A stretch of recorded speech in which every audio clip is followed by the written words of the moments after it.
What's going on, everybody, ladies and gentlemen, boys and girls? Welcome to another episode of the Fairly Decent Podcast. I am your host, as always, Najee Jones.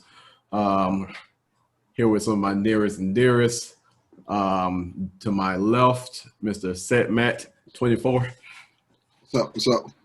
The 24 for. It's my old high school number.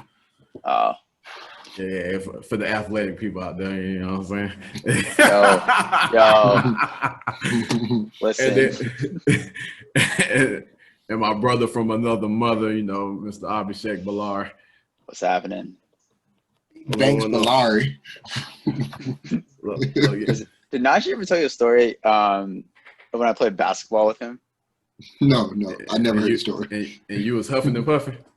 No, not it, man. No, that wasn't it.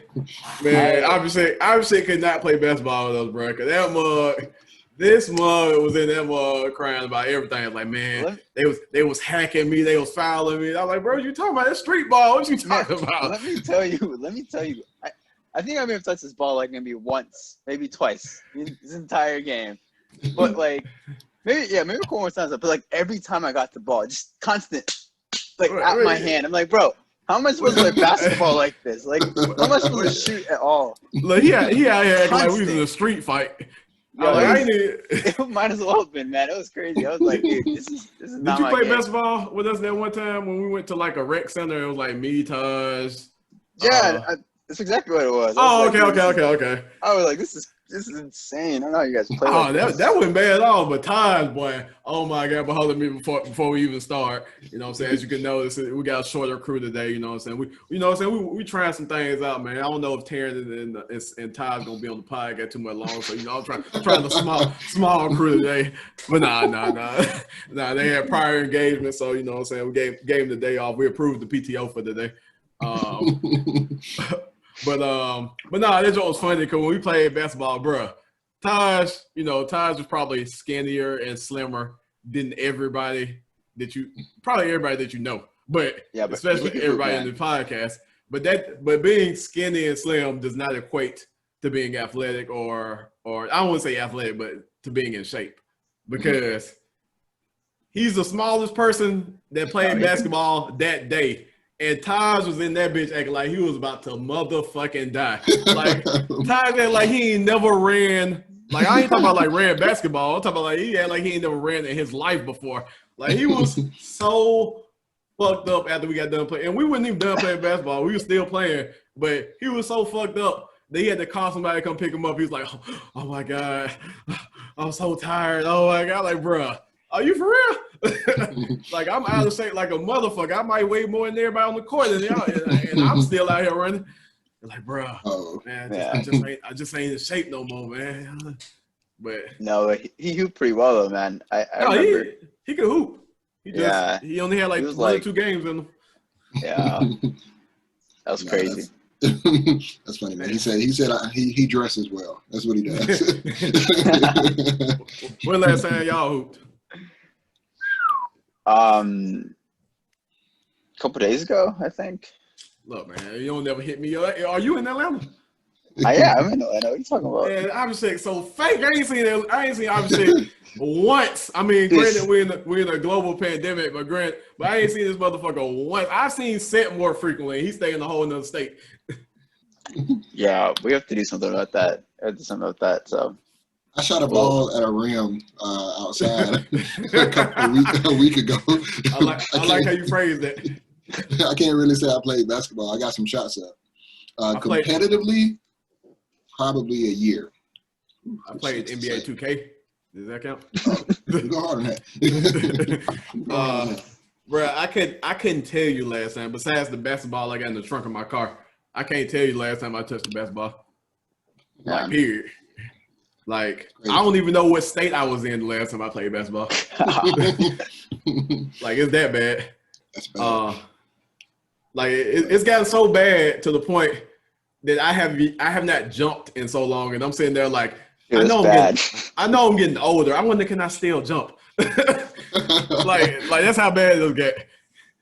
Yeah, that's bad. That's bad. What am I say? You guys still work out? Yeah, I worked out. Last time I worked out was last week. I don't know, I'm real iffy on the working out shit because like everybody know that I like to work out and shit like that, but I love to go hard when I work out. So I like to like lift a lot of weights, and I'm conflicted by it because one, I'm going to get my best workout by working out in the gym, just period, point blank, because I got everything at my disposal. Any weight, any exercise I want to do, I can do.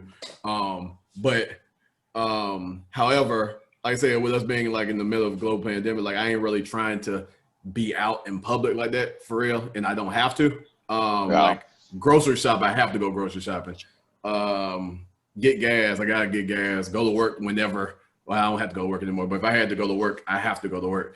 But I don't have to necessarily go to the gym, and that's the part that kind of conflicts me because I love to work out, but I don't really want to put myself in harm's way if I ain't got to. And then also, what I know, and this is me ignorantly talking about COVID, it's a disease or it's a virus that attacks your immune system. And the whole thing about working out, especially lifting weights, is you're tearing and you're breaking down muscle tissue with the anticipations of it healing and getting stronger.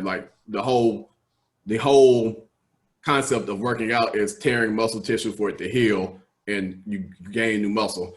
And the reason why a lot of people that have COVID, they tell them that they can't work out is it directly conflicts with the virus itself, because the virus is an attack on your immune system and you're doing something that's tearing muscles, expecting muscles to heal, is using your immune system to, heal the muscle. So now my body has to, if I have COVID, my body has to try to fight off the disease or the virus while also trying to repair muscle. So I think that's the reason why a lot of physicians tell people that, especially athletes, you'll hear athletes say they can't work out or anything because it causes complications with the virus. So like I said, that's another reason why I kind of don't really want to work out right now, because people can be asymptomatic and God forbid any of us catch it, but what I'm saying, I don't want to be one that catch it, be asymptomatic and don't really know that I have it and be sitting there working out and shit and causing myself harm without even knowing it. Yeah, that makes sense. But I don't know. Like I said, I do want to work out. It's fucked up. I feel you. What about y'all? No. No. I need to be, no. I want to get into running. My wife's running. She runs pretty regular, 3 or 4 times a week. Have you considered biking? I would love to go biking. I would love to do biking. It's gonna get really cold, man. The biking in the winter is tough. Yeah. I also don't want to get a mountain bike, a cheap $50 bike, and then that shit sucks. I want to spend some money on a bike that actually rides.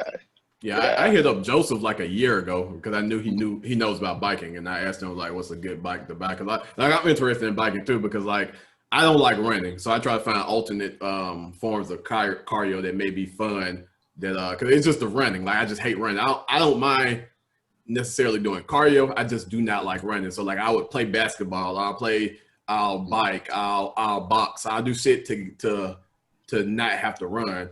So right now I'm actually about to in the process of going to buy me a punching bag for my garage so I can box, because boxing is just as good, if not a better form of cardio than running. And then I said, biking. What about you, Bilar? Yeah, I should have gone first because Najee just completely his precursor is the exact opposite of what I'm doing. So I've been safe about it, but I've been going to the gym, doing stuff outside, playing football. What? But wore a mask? This is the anti-masking himself. No, but that's what I'm saying. I've been whatever safe is in that context. I've been safe in that context too. So, and they're good about it. I feel like they have a pit crew just they're just wipe everything down every time someone uses this thing, hand sanitizer everywhere and stuff. So you say go Lifetime? Yeah, I still go to Lifetime. And again, there's like not that many people there, so it's like Yeah, it's 'cause pretty that cool. gym is humongous. So like like what do they have like a max capacity now? Yeah, and I heard a lot of the Lifetime like just gyms in general, like a lot of like I think 30 or 40% of people like membership just dropped. So there's like honestly when I go there, like I'll probably go there like after like 8 or 9 today. There's like no one in there. And they're just like Really? off time. So Is the membership still high? I assume it is, especially yeah, I now. think it is, man. But I need to like rethink that, like, because like everyone's like going. You guys like hear about Apple's like fitness thing, like Apple Plus Fitness? I forget what it's called, but even like you That was mentioned your punch. So what? was that in the latest iOS update? No. It's like a service that they're offering. It's Okay, like go ahead. it's like a fitness thing that they're doing. Like you can like have like Is you it can like set your their like answer to Peloton? How you have like yeah, live yeah, sessions? yeah, I think so too. Like Peloton and like there's like a boxing thing like that you can buy and like workouts and stuff. I don't know if you guys have seen the mirror or whatnot. Like you Yeah, Yeah, can yeah, I've yeah. seen buy that. that stuff. So I feel like the industry's like it's like swaying for like home workouts, kind of personalized Hey, stuff. that's smart because like a lot of Yeah, no, people are at yeah, home super all the time. smart. Yeah, so I I mean, think all they these already. Go ahead. no, I was gonna say I think all these gym prices, like all these like brick and mortar gyms, are gonna start like seeing Having to the come down. consequence of that stuff. So yeah, I need to Yeah. rethink about my membership. But I think for Apple, they already have a lot of the metrics that would lead to a successful workout, like Apple Watch Health, and all of the apps Oh, that come with it and everything. So, like to go ahead and build that out into actual like another subscription service, which is what Apple loves. Subscription, basically iPhones get a new iPhone every year or two, and then also iCloud, Music, Apple Apple Fitness. So Everything. Music, yeah, yeah, everything. yeah, Yeah, it just makes sense. Apple Plus, TV, all that shit. yeah. Um, They make 3 or 4 times the money off of services than they do like product. It's crazy. yeah, And they then they slung the AirPods in there, and that actually became a revenue maker for them too. And now yeah. now for the new iPhones, they took the charging cord out and the headphones out. That's I mean, per it's such a smart move though. It's such a Yeah, smart like business move. I'm just like wow, like props. yeah, And they because they people already labeled have it. it. Yeah, yeah. and they labeled it as what like environment friendly or whatever. But it's like they're Yeah, just increasing their margins. You're like, man, that is a smart business move. right. Yeah. Oh yeah, our boxes are smaller. What? Yeah, Yeah, I mean, whatever it is. But I understand the underlying reason for it is this profit margin, but at the same time, I do appreciate the concern for the environment by going 100% carbon free by what 2030. yeah, that's what I'm saying. So, You can't hate the move. You can't hate the chess Yeah. move there. It's just like so it's are they wow. saying Like, that us taking out those two pieces of equipment is what's making it more eco-friendly, or is us reducing the box size is more eco-friendly? I think it's a Or combination both? of both. Yeah, taking both, away the equipment allows them to reduce the box size as a Yeah. result. And then, like they said, just everything that they do is going to be is going to lead to them by 2030 being 100% carbon free company. Yeah. And I guess they're while we're pushing. on the subject, What's up? and then pushing. Go ahead. I was just saying they also said that they were pushing for like their direct vendors to do so as well. With while we're on the subject, are y'all getting into iPhone? I'll let Abhishek I go don't know, first. man. I don't know. It's um I'm leaning toward I hate buying the new iPhone, but like the way What iPhone do you have now? I have the XS or whatever the one that came out Yeah, last year. I don't know. same. Yeah. Oh no, I have the So 10. One like two. So last year was 11, and then oh, that's right. So I have the XS then. Yeah, so Okay, I have the 10 too. Yeah. so we all have the So same one. So everybody has the yes. same one. I think Taj got it too. I know Taryn has it too. So Yeah, Yeah, no, my phone's like perfectly fine. Like I don't need to change it, but I think what'll happen is like the way my family works is like I'll get the new phone, I'll give this to my dad, and my dad will give his phone to my mom or something. So like it's just like this chain reaction of things. So- But if I was by myself, I do not need a new phone. But the new phone does look dope though. So I would say if anybody was interested in the 12 Pro Max, I probably would have thought it would be you just because the whole camera shit with the Dolby Vision, Yeah. the Dolby video and all that. I know you're Yeah. big into like recording vlogs and stuff like that. Yeah, no, it's a pretty good camera for sure. So like, yeah, I don't know, I might end up getting it. I thought it was dope how like in the trailer for it or the video for it, they showed that they put the iPhone on the drone and they had the drone kind of like flying alongside horses. Yeah. It's really good, man. Not gonna lie, they do a really good job of like marketing those type of things, like Yeah. those like key features. So And they You have a gonna get whole. I think somebody in this household will. There'll be at least one. So we'll probably get one. I may wait for next year to re-up because I like you said, I don't need a new phone. It still works fine. It's still the iOS update didn't slow it down. So it has all the features. Minus it has a good enough camera for me. So I may hold off. But like I said, like they create a and this is part of their branding. They create like a following for their events, like everything from the day, an Apple event, to the packaging that they use. Everything feels really exclusive about Apple products, which makes you want to continue to buy and be a part of it. It's part of it. Do you guys have an Apple Watch? I do. I was against it for a while. Like I was against it for like I don't need a watch. Like why? I'm definitely still against the iPad, but I do want an Apple Watch now. Yeah, no, I got the new one, man, and it's like a total game changer because I was like totally against it too. I was like, I do not need like another iOS device on my phone where like I can just pick up my phone. But did you not have one before? I didn't know. I got this recently. So like, yeah, no, like when I go to the gym and stuff, like this is all I need. I'm like, I'm good with it.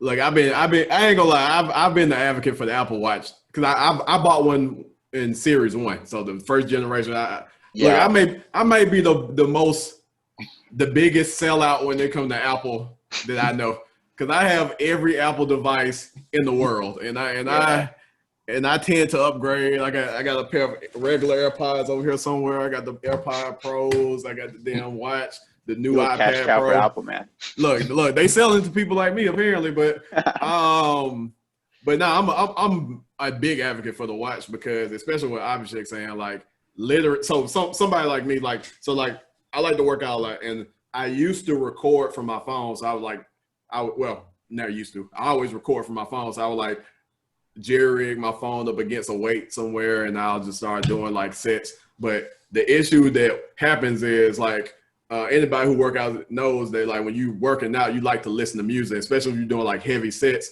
The music kind of helps you get through that heavy set. Like you're trying to like get like a lot of weight up. And the issue that you run into with like recording from your phone is when you start recording, your music goes off for the video. And one of the biggest things that I love about this Apple Watch is you can play the music from your watch. So like I can listen to music. So the moment I walk in the gym, I instantly change the music from listening to it from my phone to listening to it from my watch. So I can record my entire workout from my phone without ever being interrupted. And that's like the biggest sell for me when it comes to like the watch. And the best part about it is like it'll track everything. Like it'll track your health. Like it'll track what you're doing, like your heart rate. If your heart rate's like not, in the range, to sleep, to everything. So it's just like I feel like this is an Apple commercial kind of, but right. No, like I love it. I'm okay with it. I'm okay with that sponsorship. Yeah, I love that sponsorship. Right. But I ain't gonna lie, the EKG function is like really, really good. Cause like I watched the Apple event. I saw like, well, not the one that just happened, but the first one that happened like a month ago. Where they was talking about like how somebody who was wearing the Apple Watch, it was reading their heart, and it alerted them that something might be wrong just out of the blue. And they went to the doctor and they like end up saving their lives and stuff like that. Like just stuff like that.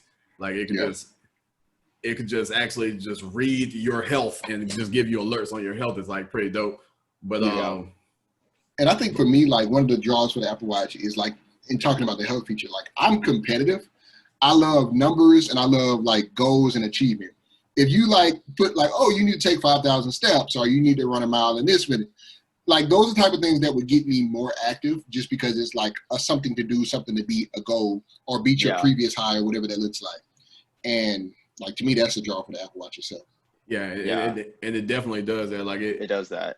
It's in all honesty, that's what ended up. Excuse me. That's what made me buy the newer one because like I was using my Apple. I had an Apple Watch, so I had the first gen. I wasn't really using it like that because I have a lot of watches and that, and you'll realize like if you have an Apple Watch, if you wear watches, you tend to not wear any of your watches because you're wearing the Apple Watch. So I kind of like got out of wearing my Apple Watch for a while because I wanted to wear some of my other watches, and I fucked around and put the watch back on, and now I don't wear none of my watches again. But I started back wearing it because like a couple of my friends started talking shit about the little activity feature they track your activity. Yeah, I just invited you, by the way, but I just saw it pop up on my screen. So like a couple of my friends started talking shit. So I'm like, all right, I'm gonna see what it's talking about. So I got really heavy into the like activities. I was making sure that every time I was working out anyway, but I was making sure that now when I work out, I wear my watch. And I'll say a good month later, my watch went out and just stopped working. And I was like, fuck. Like the first time I started using this watch for what it's meant for, and it breaks. Yeah. So that's what made me get the newer one because I was like, man, I guess I don't talk about this shit now. I can't back out. Yeah. One of the new features is the ability, like the oxygen reader or the O2 sensor. Yeah. The blood oxygen thing. Yeah, how does that even track that? It's got this like red sensor. Like I don't know if you can see it, but it's like this like red sensor that you see that. Yeah, and then it just kind of like measures the, like those things you put on your finger. Yeah. At the doctor's office. Yeah, so that's what it is. It's like the same thing but on your wrist. Okay. But I didn't know it was like such a vital. I don't know it was a vital that people looked at like that. So. Yeah, I think it's 96%, 98% or something like that is healthy. I don't know, but. Yeah, no, anything between like I think anything between above 90 is straight. Anything below like 88 is like that's when it's like dangerous. Yeah, I ain't gonna lie, that's big. Yeah, so hopefully for Christmas, Santa Claus drops off an Apple Watch at your boy's house. We'll see. But to kind of answer your original question, so I pay my mother's bill as well. So I'm getting her iPhone 12, but I'm getting her just the regular, not the Pro, just the regular iPhone 12. And because she has an iPhone 6, and I'm like, I thought about it, I was like, man, this motherfucker iPhone is old as shit. Like, hey, right. Would you like a new phone? It's just like, I was just going to ask you about that. Like, all right, cool. So I'm gonna get her a new phone. And then I know what I'm saying, now I'm getting her a phone. I'm leaning on them like, man, I'm getting her a phone. I might well get myself one too. I can't just have her have a new phone. I can't, and I don't. Right. But the whole thing is like, I'm still paying off my phone. So I was like, that's how I'm kind of like, rationalizing it. I'm like, all right, I'm already paying extra on my phone, so it ain't gonna hurt. Still be paying the same amount. Right. So so I don't know. I may get one, but if I get one, I'm getting the Pro Max. Yeah. So I'm going all in. I'm getting the one with the super duper camera. Right. Yeah. So if I get it, it'll be the Pro Max. Like I'm not. Yeah. Yeah. So that's the thing with Apple, man.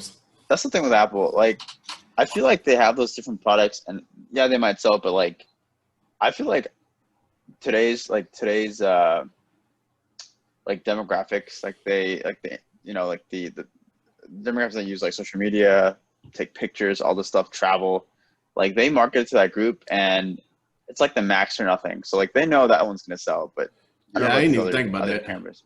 I didn't even think about that. Go ahead. Like to me, like the Mini is for the 8-year-old now, which is a freaking $800 phone that you buy for an 8-year-old, 8 and 10-year-old. Like that's the starter phone. I found it really offensive. They're a lot like not offensive, but like I just found it like they were like at their watch event. They were like, like get your whole fam a watch. So, like we got watches for everyone. I was like, dude, those things go for like $500 a piece. Like, what are you talking about right now? Like, like you can't just get everyone a watch. Right. I didn't even think about it from that perspective, but you do make a good point because you in the age that we live in where TikTok is such a big thing, Instagram is such a big thing. Like, especially I'm homing in on the TikTok thing. Like, people take TikTok really serious, and like it's almost like you're shooting like little mini films. And like you was telling me said about Quip, I think it was, where it is like mini films and stuff like that. Like Yeah. a phone like that would be very, beneficial or very attractive to somebody that's doing something like that. Yeah. You know what's crazy? They've changed the game in terms of like they're shooting feature length films vertically now.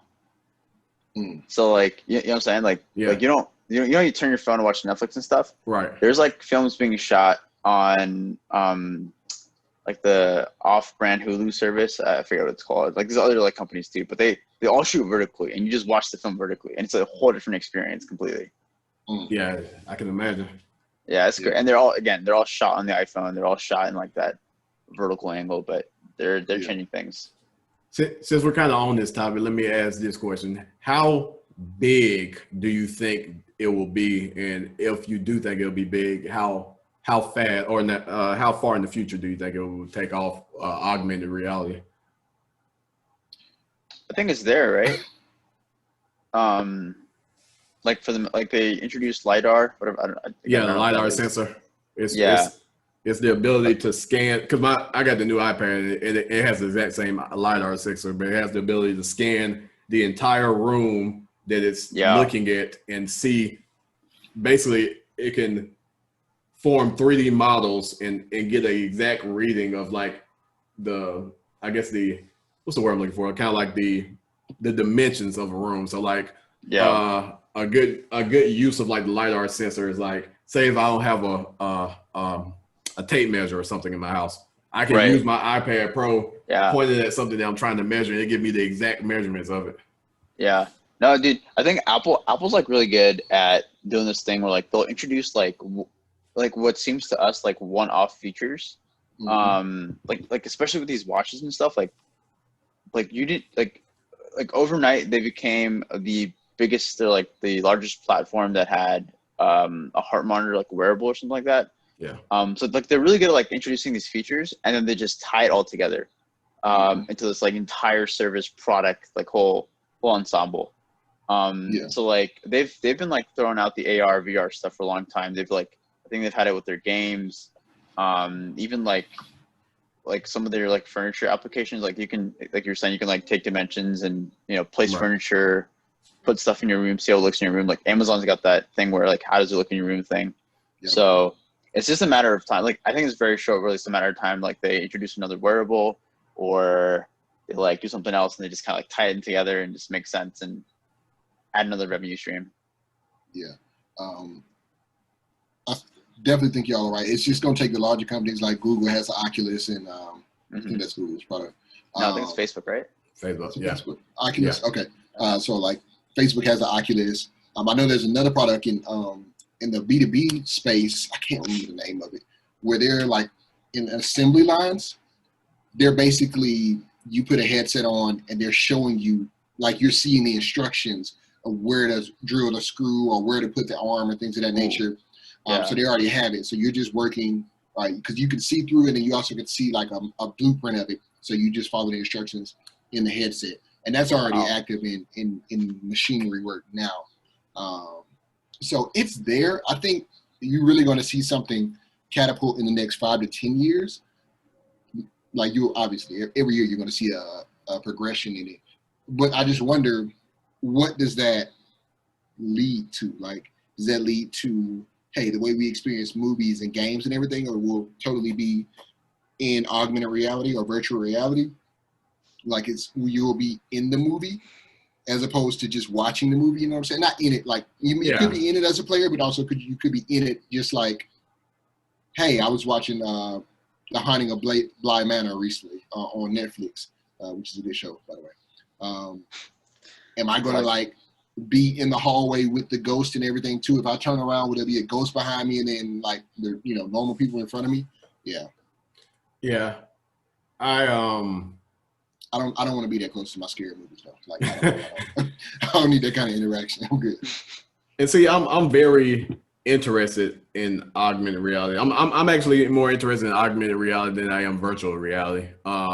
Because, well, first I'll say I just me personally, just trying to like think about it outside in.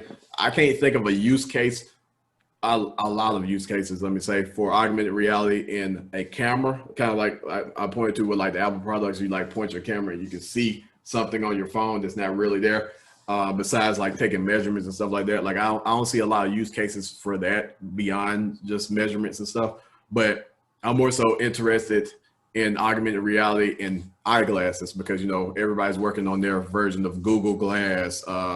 Apple's working on their Apple glasses or whatever they're calling it, which is everybody's leaning towards working for augmented reality for eyeglasses, which that I'm really interested in because of stuff like Seth said. That's exactly what Seth said with teaching on the job training for things like to show you stuff through the glasses. You can literally see it in front of you.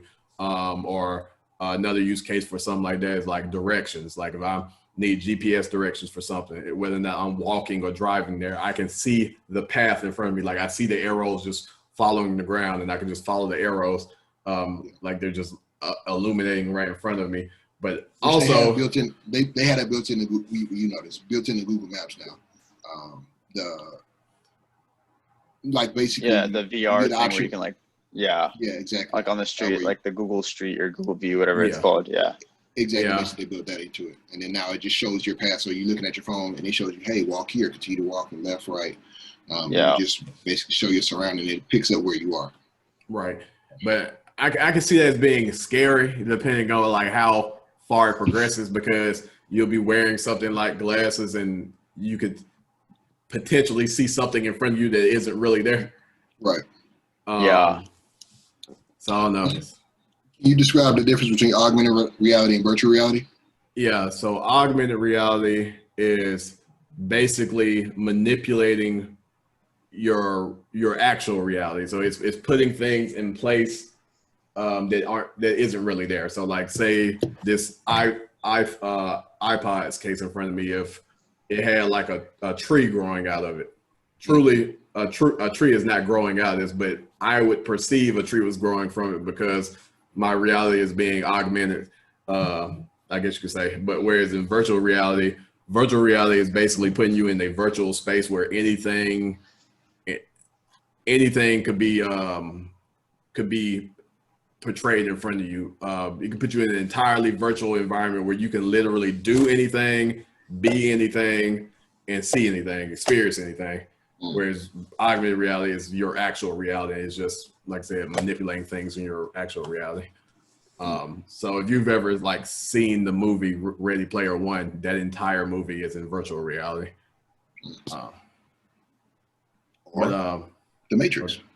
Yeah, that too. Yeah. Yep. That's a perfect example of virtual reality. But I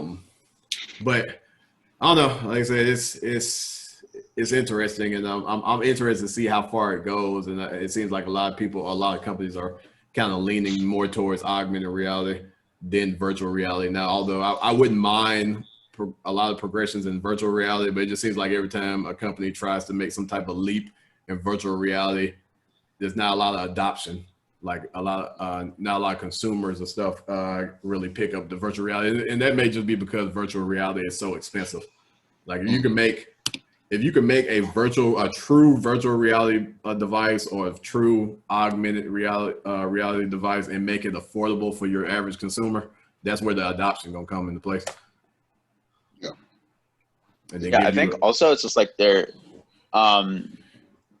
it's just not real. Like your virtual like I don't know if you guys have ever played those like virtual reality games where you have like the headset and there's like a kind of like a ring thing that you can walk, but you're standing still, but you're stagnant, but like you can walk and stuff and you can like move around. And they do a good job and stuff, but and they'll put headphones and stuff, but it's like if you're next to a wall and you're seeing a wall next to you and you like touch it, like it's not there. It's just it's not the complete feeling, so they don't have that completely set. Even with I remember I played I don't know if it was like COD or something like in that setup.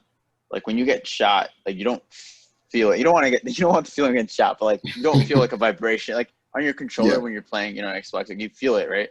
so they don't have that down either. So they have a couple more like barriers to finalize, because like with like augmented reality, it's like it's like a hybrid, so you can kind of like have two things. But with VR, I think there's some ways to go.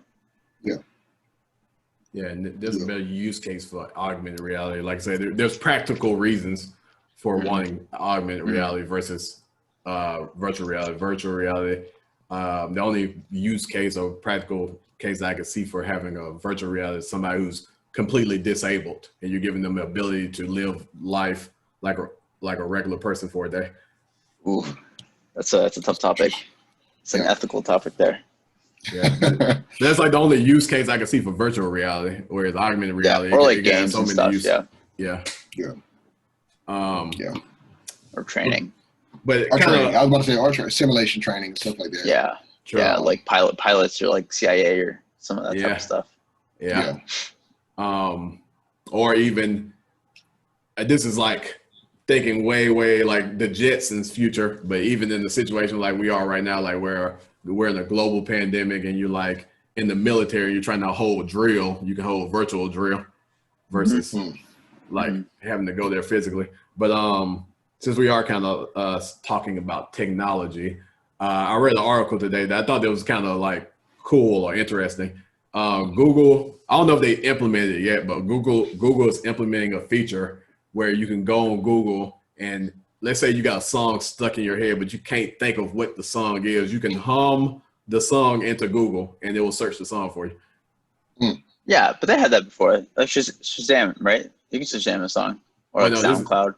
This is you can Shazam a song that's actually playing, but I don't think you can sing a song or hum a song. Yeah, this is specifically humming. I think SoundHound does that. I think SoundHound does that. SoundHound. Yeah. I've never heard of those. Yeah, it's one of those things where you can like hum or like say a couple lyrics and it'll like find it. Oh, see, I ain't know nothing about that. Yeah. Well, maybe Google bought out SoundHound. That's what they do, man. It's Google's business right there. Just buy out startups and call them Google something.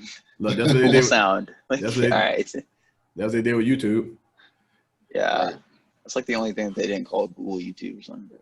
I think they had a big enough name and presence already that you didn't need to mess with that. Yeah, you need to deviate from it. Yeah.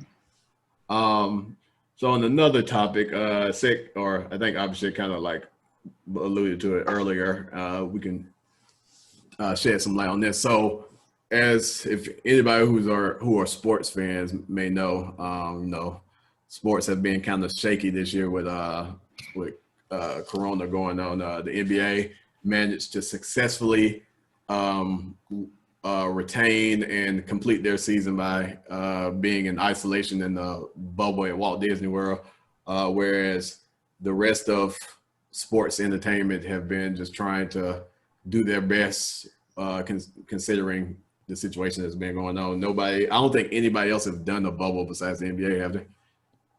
No, but the NBA, I guess that's the same, Yeah, but I don't.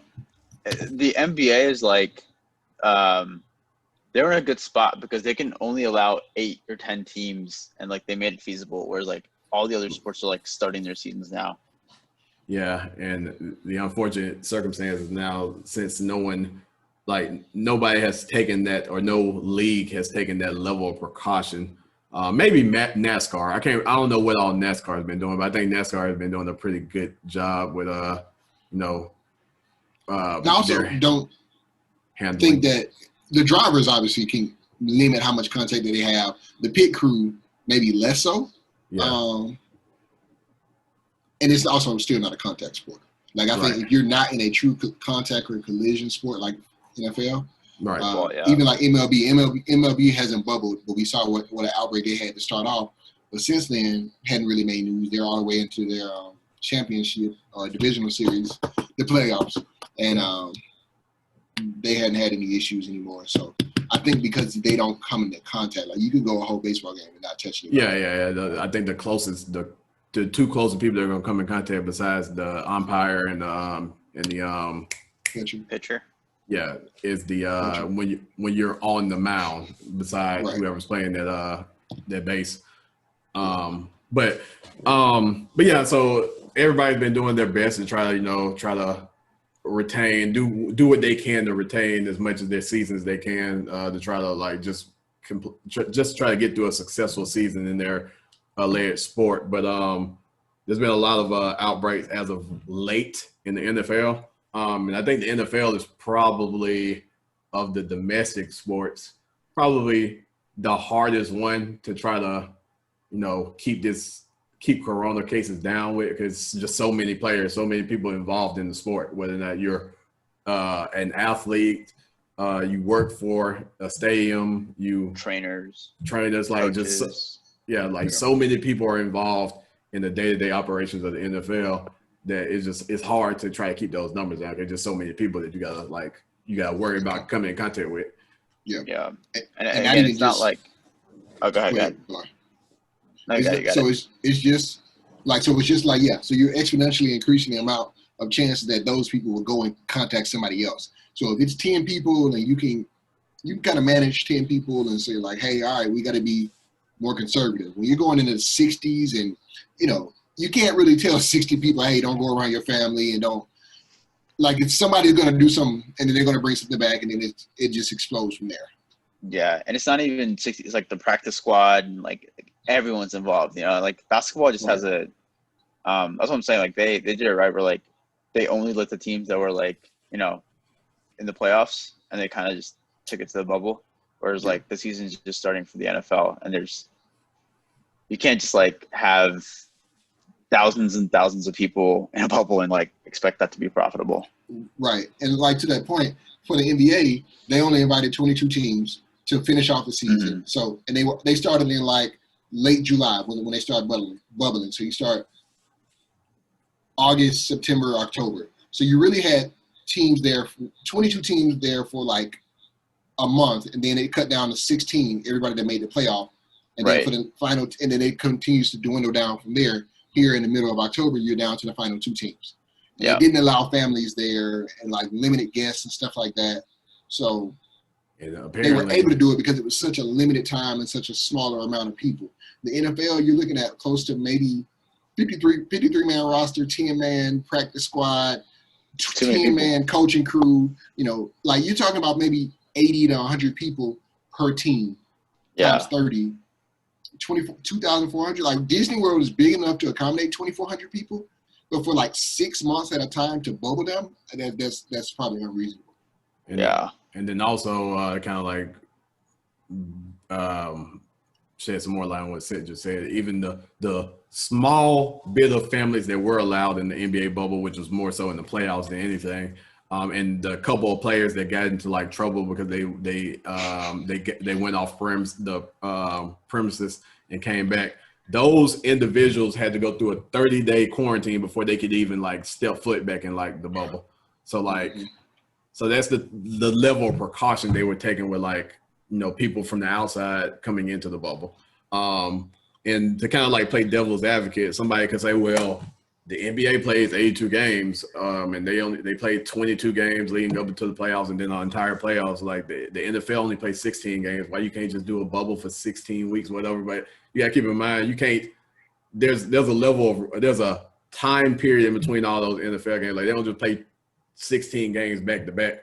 There's a 16. It's 18 weeks worth of games. Right, and that is.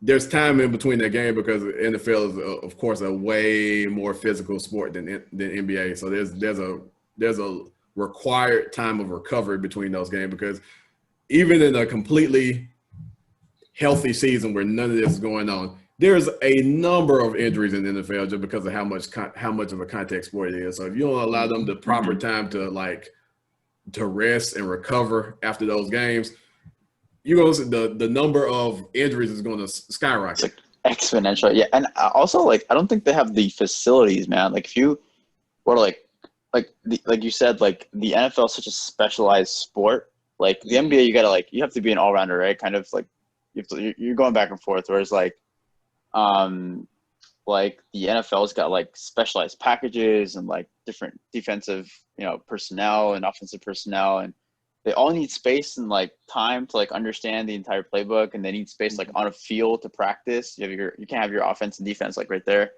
I don't know if like Disney World for 32 teams. I don't know if like Disney World or wherever has the capacity to hold that type of that training or like that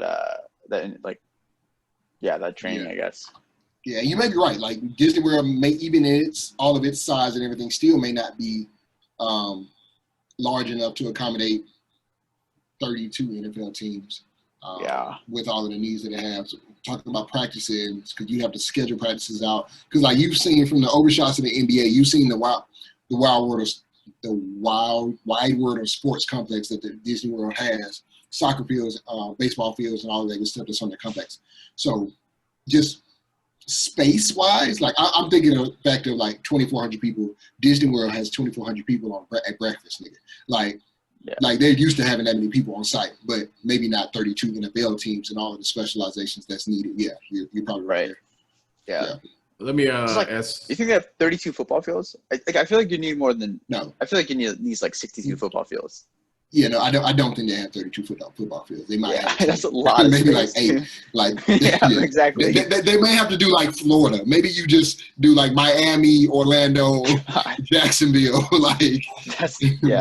So because you need a lot of space. Yeah. So I have 2 questions for y'all. The first one is as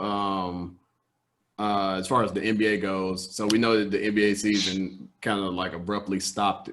And then they found a point to come back and play out the rest of their games that kind of led into when the regular NBA season would have started.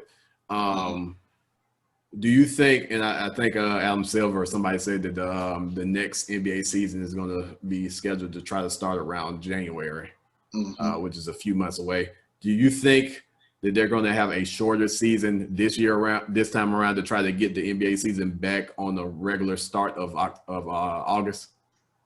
Or whenever it starts, when NBA starts in October. Last week in October. Yeah, October. I would be a fan of them pushing the NBA season back anyway, so it can kind of lead maybe like December start date. That way, it kind of goes into the summer. Yeah, so it'll be starting when college football is in its month break before the playoffs and all of that, or bowl season, if you will. But they won't be eating up the first 2-3 months of their season competing with the NFL. So you'd have like a month and a half where you're competing with the NFL via playoffs and Super Bowl, and then the rest of the spring is pretty much yours in baseball. They may eventually, like long-term, delay their season because you start in January, you're not unless you go to some super aggressive scheduling. Yeah, I don't know how many games they're gonna play.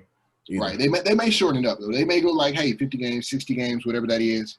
I don't know. I think there's going to be a lot of long-term changes that come out of COVID. So that may be one of them. All right. I lied. I had 2 questions. I'm going to say 3. As a part of that, if there has not been a quote-unquote cure or vaccine for COVID by the time the NBA season starts up again, how do you think they're going to attempt or make an attempt at a regular season?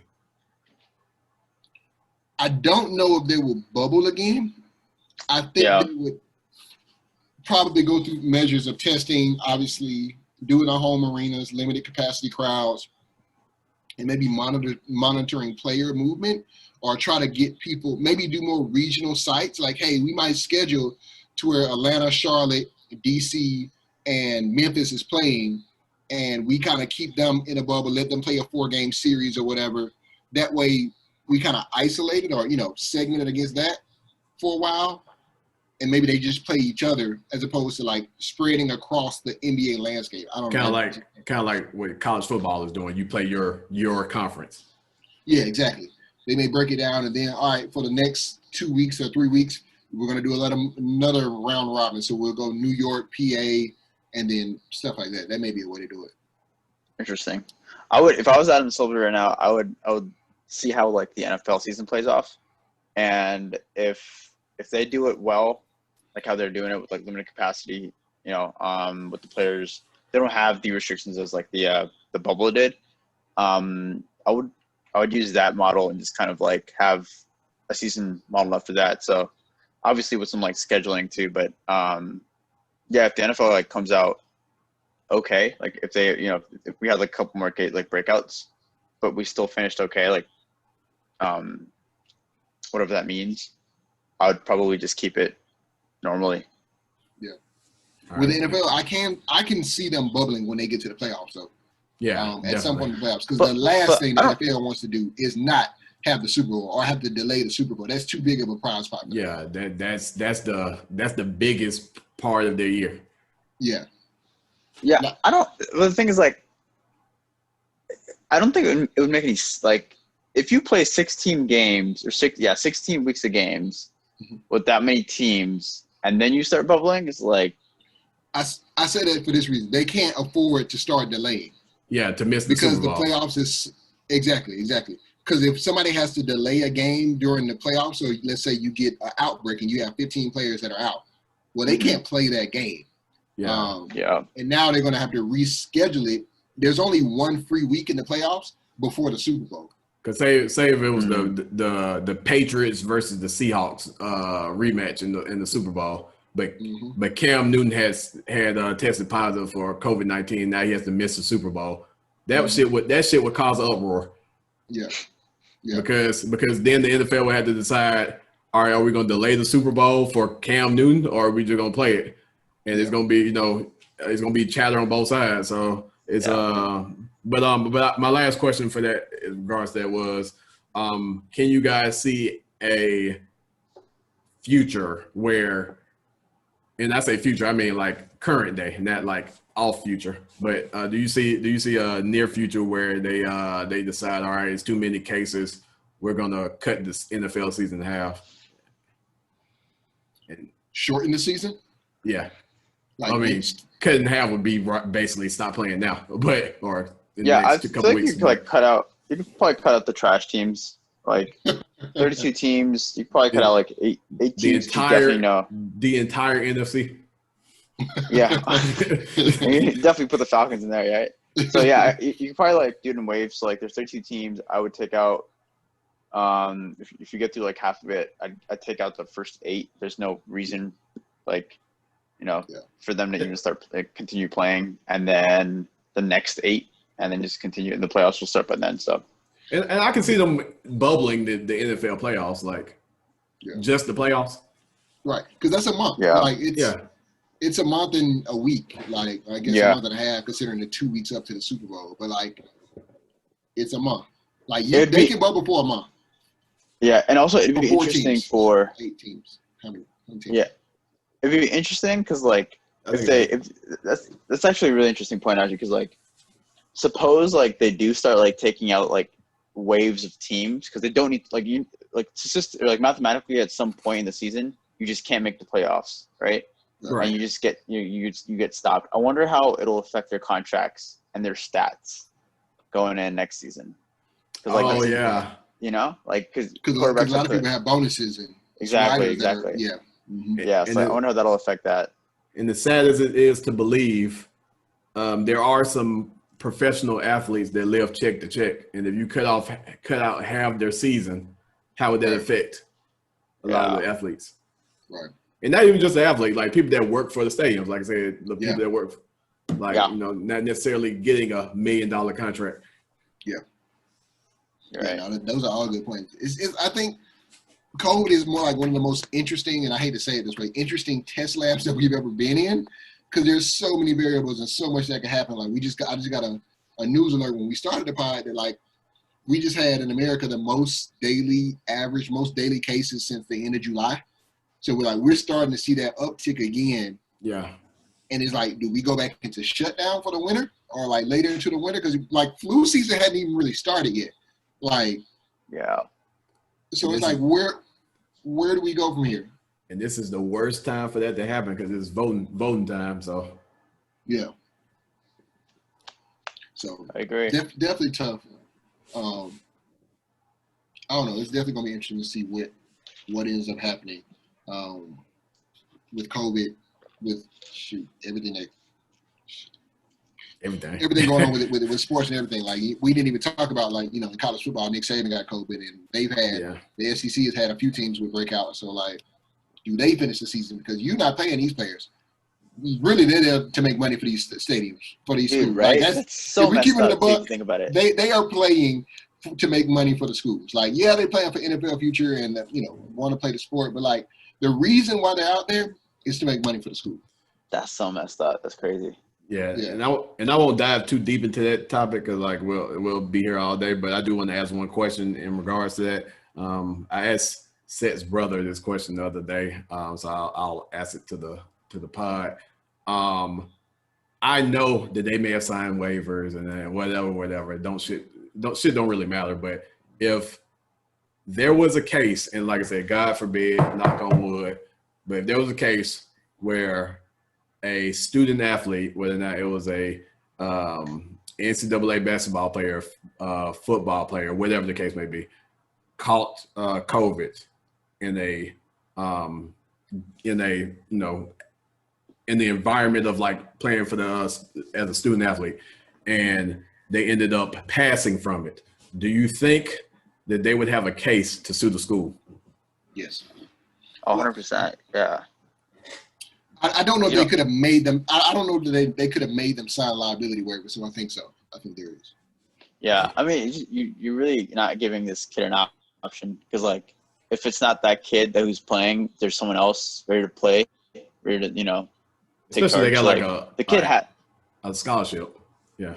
Yeah, and like like you said, like these kids want to go to the NFL, they're training, all this stuff. So you put them in a position where like they have to play, or else they don't get to achieve their dreams or whatever. So, like you put them, the risks are you can catch COVID and die. So I feel like that's a legitimate like. And then what Seth said, like the school is benefiting from their likeness. Sure. Yeah. Exactly. The school put them in that position. Yeah. I don't know, like that medically, like if you get hurt, like people have insurance policies. Like I think Tua had like a medical insurance policy if you get hurt and you lost wages for NFL. So there may be some insurance money that they can get for the families there if that were the case. So if it was like a high level athlete, but I also think like there's a case to sue as well, because especially if it goes like they weren't following protocols that have been set aside from like the CDC or health organizations. Yeah. Oh, go ahead. No, so I was gonna say,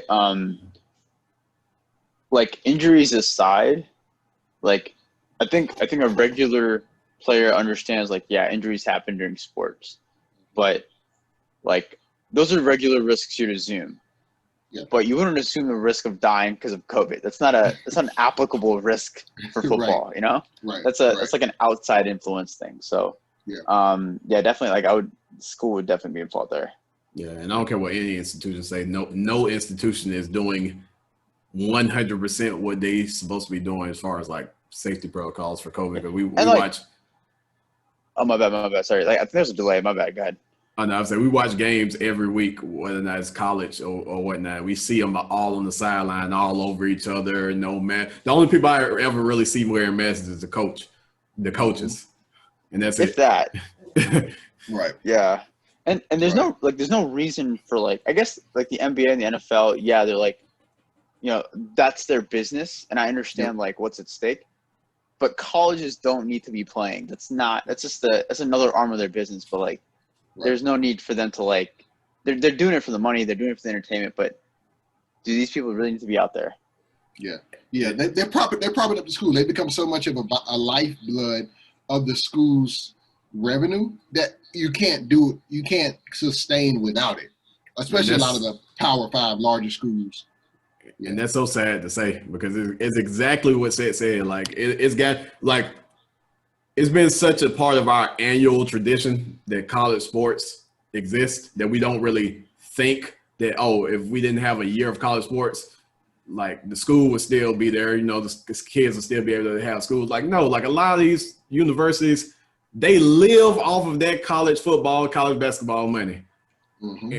And like you might as well say they got to shut the school down if they got to miss a year. And it's that bad for some of these schools.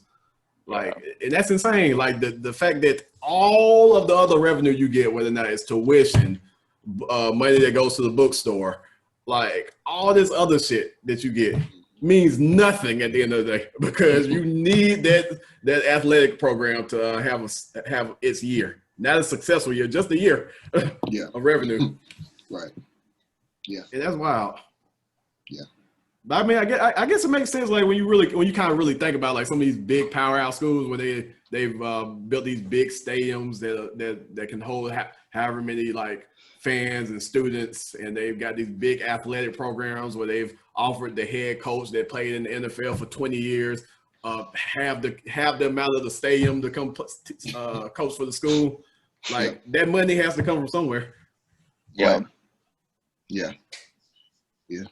Like you talk about, 80,000 seat stadiums, which nobody's feeling right now, despite what Florida governor says. 80,000 seat stadiums, and then ticket sales on top, like ticket sales, suite sales, concession stand sales, merchandise sales, parking, like so many different Streaming, avenues. everything. Yeah. Right, exactly. TV money is, and the TV money is really, that's how it's able to sustain even now with like limited to no fans in stadiums is the TV money. Right. Like that's why mostly you see like the Power Five is playing and like a lot of the smaller FCS, they're not because they don't have that level of TV money. It's not really about the TV money is so great that it can Offset. sustain not having fans in the stands. Yeah. Yeah. It's crazy.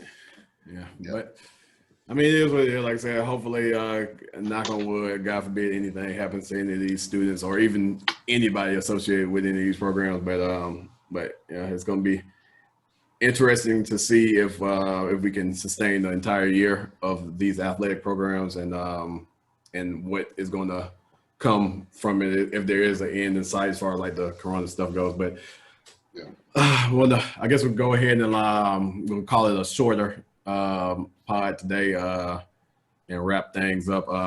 You guys have any closing thoughts for the audience? Go Chiefs. Watch The Hunting of Bly Manor on Netflix. It's good. Man, have I watched anything recently that's good? Say that again? The Hunting of Bly Manor, BLY. Is that a scary movie? What is that? It's a series. It's a 9-episode series. It's a horror, but that's not terrible. The Hunting of Hill House, which preceded it, that was season 1, if you will. Oh, was much more scary. And that was pretty good. I said that shit was pretty good. That shit is good. So this is the sequel to it. Is it gory? It's not gory. It's not gory. It's not blood gets Saw. Saw is more gory than this is. This is more like The Hunting of Hill House would be a damn good show if it wasn't a horror. It's as much of a love story as it is a horror. But Interesting. Okay. The Hunting of Hill House was the spiritual successor or the sequel to a movie, wasn't it? I think it played off a book, but yeah. Yo, real quick. What's the difference between a horror and like a scary film? The same thing. Same thing, right? Okay. I'm tracking. I think the same thing. Yeah. I think you may be saying what's the difference between horror and the suspense. No. So like, what's the difference between Saw and like The Conjuring? So to me, Saw is more gory. It's a gore film. Like Yeah, but I don't think it's a category. Is that a category? It's not. But it's more gory. If I'm describing it, I'm like, Saw is gory. The Conjuring is scary as shit. Like, you know what I'm saying? You're going to jump out your seat. The Saw is not really a need to jump as much. I feel like there's levels to horror. And if like people find different things scary. If you find shit like that scary, then I guess gore, shit is your level, your threshold of scariness. Whereas the Conjuring is like some real deal, haunted, happened in real life type shit. Gotcha. Okay. I'm trying to think. Yeah, because what you watching? So what? I watching. No, I didn't have a show, so I was gonna try to watch this like on a treadmill or something, but you don't take me as the type that watch horror. I don't, man. I don't. I'm not trying to jump out of my seat. Like, no need for that. I'm good. I don't watch horror. I watch horror. I don't like horror movies, but it's because I don't find them interesting. Like if I can find one that's interesting, then I'll watch it. But like I don't really find them interesting. Now I like the It movies because I thought the second one was funny. The first one was good to me, but like I don't really like a lot of horror movies. They don't really have like a good. I don't know. They're boring to me, I guess you could say. But if you can find a good one, then I'll watch it. My mother loves them motherfuckers. Like she watches them bitches at the house by herself at 3:00 in the morning. Like she don't give a shit. Right. Nah, do that, man. I can't do. I will say this: I can't watch like a horror film like with like regular sound. Like I need to. If I'm gonna watch it, like it's gotta be the full experience. I can't just like not. I can't do myself dirty like that. So Look, don't watch no horror film in 3D audio, boy. That'd be a whole other experience, boy. Ooh, You feel like they in the room with you, right? but no, I don't particularly have anything that I'm watching right now. I will say that I would like to. I'm the type that like to rewatch a lot of stuff after a certain amount of time. I would like to rewatch the Marvel movies, but I feel like that's a really big task. So, right? Did you guys watch? Like Did you guys 50 watch The hours Tenet? same time. who? Did you guys watch The Tenet? Is that the movie that came out? The big movie that came out like last month? Yeah, the Nolan film. Yeah, no, I didn't. How did you? I watched that film. I think You went to the movie theater. yeah, but like, again, there's no one there. Oh my God! Guys, What's going guys, come on. There's no one else there. No, but I will say that is like, have you guys seen Inception? I haven't, Okay, yeah, it's like but, Inception on steroids times like 100. Like I didn't understand what was going on in that film. so it's good. That Is what you're trying to tell me? I don't know. Like I didn't get it. Complex. That's complex. Because Inception will lose you. Yeah, like no, Inception itself will lose you, and it's a good movie though. Yeah, I was lost in Inception, but I was watching this film. I was like, because there's a lot of stuff happening, and I don't think it's a long movie. It's like 2.5 hours, but I think it needs to be longer. Like they made things very fast. So I need to watch it again. I was just thinking like, yeah, that's a film I need to watch over and over again. All right, one last question before we end it. When you watch like movies like that you like, but you don't necessarily know how you feel about it, do you watch like reviews on the movie? Because like I like to watch reviews on movies like that after I watch them to try to get another opinion to kind of try to form my opinion on it. I did. Like I only did that because like I legitimately after this movie ended, I was like, dude, what happened? Like I didn't get anything out of this movie. And I did, and like again, they were hyping up the film. They were like, dude, this is like an incredible film. Right. And some of those reviews were like, it's not like a one time, second time, third time like watch. You have to really like process it like after a couple of times. Because there's a lot of like this is the first film that goes backwards. There's literally like I don't want to ruin too much of it. Like there's literally sequence of the film that's just like happening in backwards, and you're just like, I can't process this. This is not something I regularly watch like this. So hey, when we end the pod, it didn't help. Type the name of this in our chat because I may want to actually watch this when they come out. Tenet. It's Tenet, right? Yeah. And it's Okay. because you could spell it backwards. It's the same thing. It's mind blowing, bro. Oh. Yeah, I may have to watch this but I did the same thing with like Joker. Like after I watched Joker, I went and watched reviews on it because like I didn't really know how I felt about the movie, so I was trying to see how other people felt about it. But that's how I am with movies and shows. Like I just did it on Blind Manor. Shows that I don't understand completely. I don't necessarily watch it for the sake of seeing how it's rated. I see it for the sense of like, what did I miss or what did I not understand? Mm-hmm. That's what I try to find, like the spoilers or the hidden features or the Easter eggs that I missed, stuff like that. That's what I'm looking for. Yeah. Now you feel like if you do watch it, I recommend watching Inception first. And then if you haven't seen Interstellar, like watch those two films and then watch this. I heard Interstellar was really good. Interstellar was amazing. Yeah. So like watch, and they're both known, like same director too. So like watch those. Oh, he made both of them too. He made He made. Oh Inception, damn. He made Interstellar, and then he made Tenet. Nolan North might be my favorite doggone director after man, he's Quentin good. Tarantino.